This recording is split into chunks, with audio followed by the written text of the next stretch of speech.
그래서 그가 빛의 혁명이라고 말하고 나서 가장 먼저 타깃으로 삼은 게 누구예요? 다음 장면 넘겨보니까 종교 재단이 정치 개입하면 위헌이다.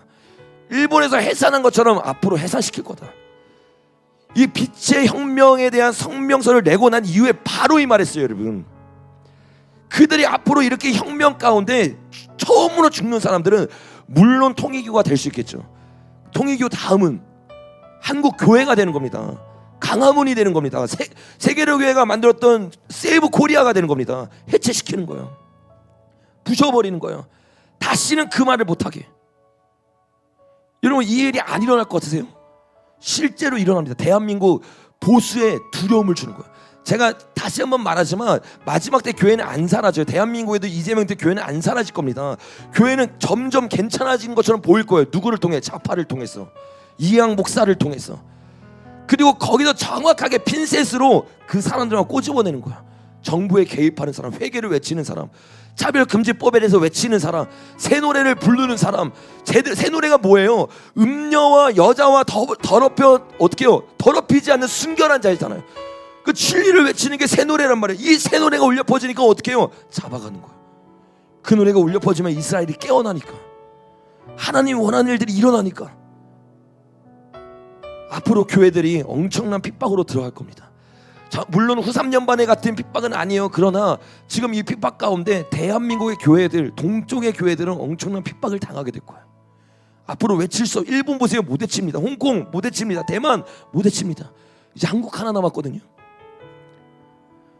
한국에 외치는 사람들 앞으로 잡아갈 거예요. 이 일이 저와 여러분 코 앞에 온 거예요. 여러분, 요 일이 있고 제가 영상 찍어서 바로 올렸잖아요. 근데 진짜 너무 충격적인 게 그 다음날 제가 잠깐 누워 있었는데 전화가 오는 거예요. 전화를 받는데 02야. 이게 뭐지? 그래서 봤는데 뭐 뜨더라고요. 서초 경찰서래요. 그래서 전화를 받았어요. 전화를 받았더니 다음 주 수요일 날에 조사받으러 오라는 거예요. 실제입니다. 실제. 이 일이 있고 바로 하루 뒤에 일어난 일. 바로 하루 뒤에. 그래서 왜 조사를 받냐고 했더니 다음 장면 넘겨보면 문자를 줬어요. 뭐라고 했냐면 기아에 대한 집회 및 시위에 관한 법률 위반 사건으로 피의자 신분으로 조사할 상황이 있으니 다음 주 수요일까지 오세요라고 말한 거예요. 피의자가 뭔지 아시죠, 여러분? 죄를 지었으니까 그거 조사받으러 오라는 거예요. 근데 제가 왜 조사받으러 가냐면 집회했다고. 그들의 실체를 알리고 우리가 회개하고 예배드려야 되고 사랑의 교회 앞에서 우리가 집회했잖아요. 그걸 가지고 제가 피의자가 된 거예요. 여러분, 그냥 대한민국 법 안에서 우리가 집회한 겁니다. 그럼 우리 집회한 것을 꽃들이 잡아가지고 어떻게 해요? 잡아가는 거죠. 여러분, 손혜원 목사님도 그렇게 잡혀갔습니다. 정강훈 목사님도 그렇게 잡혀갈 거예요. 그렇게 잡혀가기 시작하면 이제 보수에서 외치던 사람들도 못 외칩니다. 입이 딱 막혀버리는 거죠. 중국에서 불냈어 이 말도 못하는데 앞으로 대한민국의 상황 가운데 교회는 그냥 예배만 드리는 곳, 시대적 메시지를 전할 수 없고 마지막 때 어떤 일이 일어나지, 마지막 때 적그리스도가 종교뿐만 아니라 정치를 통해서 일어나는데 그 말을 못하게 막아버리는 거야.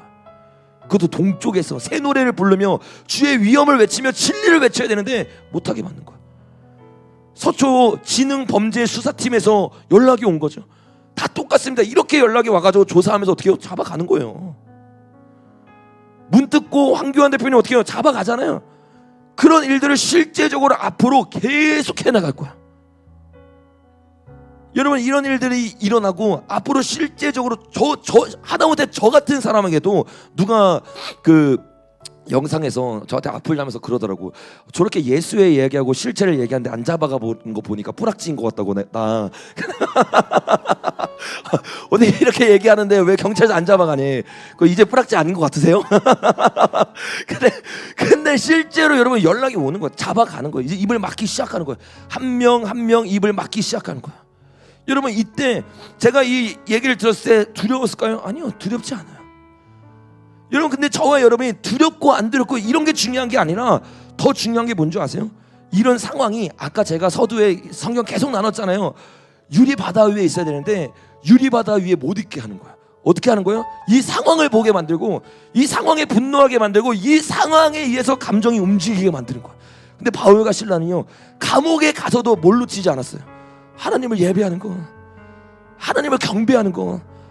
여러분 지금 이런 상황에 다가왔을 때 우리가 해야 되는 거는 이런 상황 가운데 분노하면서 그들과 똑같이 혈과 육으로 싸우는 게 아니라 진짜 예배하면 된다니까요. 여러분 진짜 회개하면 된다니까요. 근데 우리가 이런 상황이 닥칠 때마다 회개가 먼저가 아니라 주님 앞에 돌아가고 진짜 예배드리는 게 먼저가 아니라 우리의 감정대로 움직일 때 우리가 지는 겁니다. 이게 음료의 계획이에요. 앞으로 기근을 통해서 여러 가지 환난을 통해서 또 여러 가지 상황을 통해서 그들이 원하는 건 하나입니다. 예배를 못 드리게 하는 거, 우리의 초점을 다른 데 맞추게 하는 거. 여러분 예배드리는 자가 되십시오.